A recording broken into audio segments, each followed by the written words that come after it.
ሰዎች ጫማ መስቀል እንዳለብኝ መናገራቸውን ይዘነጉታል፣ እኔ ግን ይኸዋለሁ አለ ክርስቲያኑ።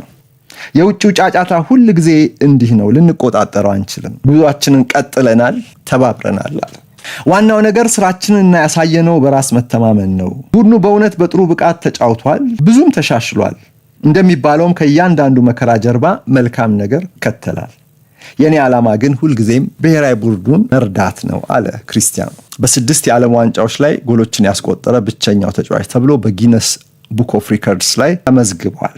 ከትላንትና በስቲያ የሊዮኔል ሜሲ ሪከርድ በዳላስ ተመዘገበ። የታሪክ የዓለም ዋንጫ ከፍተኛ ጎል አስቆጣሪ ሆኖ እዛው ቴክሳስ ክፍለ ሀገር ውስጥ ደግሞ ትላንትና ሮናልዶ የ6 የዓለም ዋንጫ ጎል አስቆጣሪ ተብሎ በሂውስተን ሌላ ታሪክ ደግሞ ጻፈ። ይኸው ከዘመናት በኋላ ስንት ትውልድ ቆጠርን። አሁን ቢያንስ 2 አስርት ዓመታት አልፈው እንኳን አሁንም ሮናልዶ ሜሲ እያልን ነው። የእነርሱ አይነት ተጫዋቾች መቼም ከዚህ በኋላ ረጅም ጊዜ በፍጹም የበላይነት የሚጫወት ከአውሮፓ ከትልቁ ስታንዳርድ ፉትቦል ሁሉ ርቆ እንኳን ዓለም ትኩረቱን ያልነፈጋቸው ተጫዋቾች ይኖር ይሆን? ከዚህ በኋላ እንመለከት ይሆን በህይወት ዘመናችን?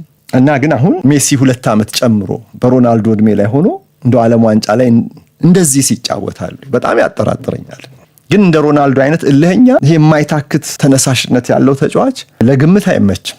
አብቅቶለታል ስትለው አፈር ልሶ ይነሳል። በቃ ከዚህ በኋላ ጎል አያስቆጥርም ስትለው ሲዩ ይልሃል።